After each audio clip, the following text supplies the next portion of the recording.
بسم اللہ الرحمن الرحیم۔ ایک غیر مسلم عورت کی داستان جس کے پڑوس میں ایک مسلمان اذان دیتا تھا تو اس کے ساتھ کیا ہوا۔ وہ عورت جب بھی کسی کے ساتھ بھلائی کرتی تھی تو لوگ بدلے میں اسے شکریہ کہتے تھے۔ شکریہ کے جواب میں وہ کہتی تھی یہ مسلمانوں کے نبی کی سنت ہے، اگر شکریہ ادا کرنا ہو تو میرا نہیں مسلمانوں کے نبی کا شکریہ ادا کرو۔ لوگ اس غیر مسلم خاتون کے منہ سے یہ الفاظ سن کر حیران رہ جاتے تھے۔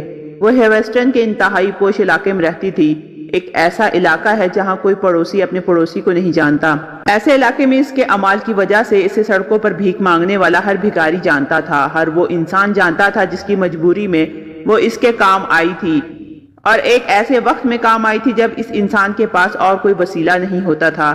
ایک دن جب اس نے کسی سوڈانی مسلمان کے ساتھ کوئی بھلائی کی اور شکریہ کے جواب میں یہی فکرہ دہرایا کہ یہ مسلمانوں کے نبی کی سنت ہے، اگر شکریہ ادا کرنا ہے تو مسلمانوں کے نبی کا شکریہ ادا کرو، تو سوڈانی مسلمان بہت حیران ہوا اور اس سے پوچھا کہ تم کو یہ بات کس نے سکھائی؟ تو اس نے ایک واقعہ سنایا کہ آغاز جوانی میں ایک پسماندہ علاقے میں رہتی تھی۔ جس عمارت میں رہتی تھی وہاں چند ایک مسلمان تھے، ایک پاکستانی مسلمان بھی تھا جو انتہائی مذہبی تھا۔ باقیوں کی طرح وہ کبھی بھی میرے ساتھ زیادہ قریب نہیں ہوا تھا۔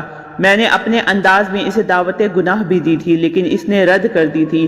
میرے اندر اس کے لیے نفرت کا ایک جذبہ سا بن گیا تھا اور میں اسے کسی نہ کسی طرح تنگ کرنا چاہتی تھی۔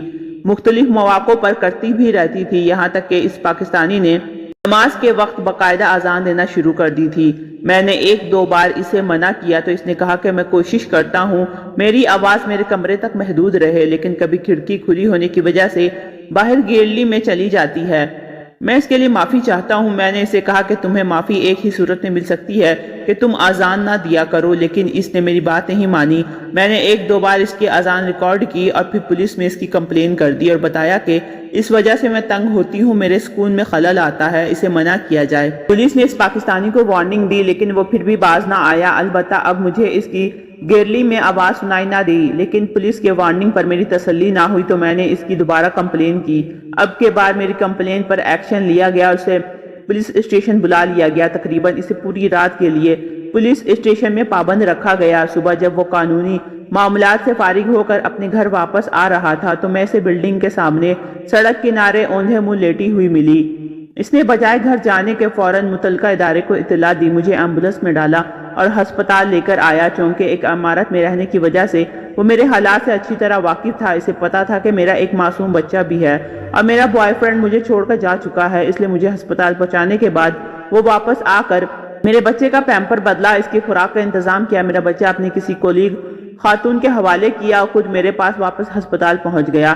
جب میں ہوش میں آئی تو اسے اپنے سامنے پایا تو مجھے حیرت کا ایک جھٹکا لگا کہ وہ یہاں کیسے، مگر اس سے پہلے کہ میں کوئی سوال کرتی اس نے پہلے ہی بتا دیا کہ مجھے کس طرح روڈ سے اٹھا کر ہسپتال پہنچانے والا انسان یہی ہے۔ پھر وہ میرے پاس تب تک رہا جب تک میں مکمل صحت یاب نہ ہو گئی۔ میرے بچے کے متعلق اس نے بتایا کہ وہ میرے بچے کو ایک ذمہ دار خاتون کے حوالے کر کے آیا ہے۔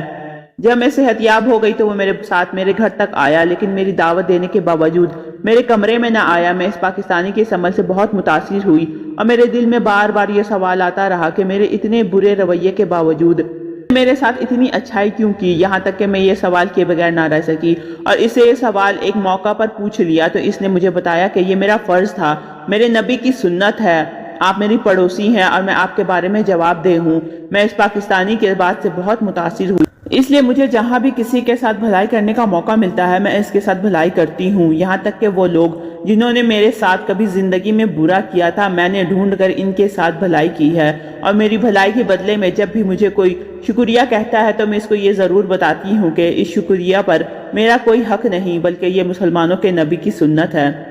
سوڈانی بتاتا ہے کہ میں اس عورت کی بات سن کر حیران رہ گیا اور میرے دل میں یہ حسرت جاگی، کاش میں اس پاکستانی مسلمان سے مل سکوں جس کے اعمال کو دیکھ کر غیر مسلم خاتون بھی اتنی متاثر ہے کہ وہ بھی نبی کی سنت پر چلنے لگی ہے، مگر چاہ کر بھی میں اس پاکستانی مسلمان سے نہیں مل سکا۔ اگر زندگی رہی تو میری تلاش جاری ہے کہ میں ضرور اس سے ملوں گا۔ سبحان اللہ، یہ ہے میرے نبی کی سنت جو ایک غیر مسلم کو بھی سیدھا راستہ دکھا دے۔ اس طرح کی مزید انفارمیٹیو ویڈیو کے لیے میرے چینل کو لائک اور سبسکرائب کریں۔ ملتے ہیں نیکسٹ ویڈیو میں، رکھیے گا اپنا بہت سا خیال۔ اللہ حافظ۔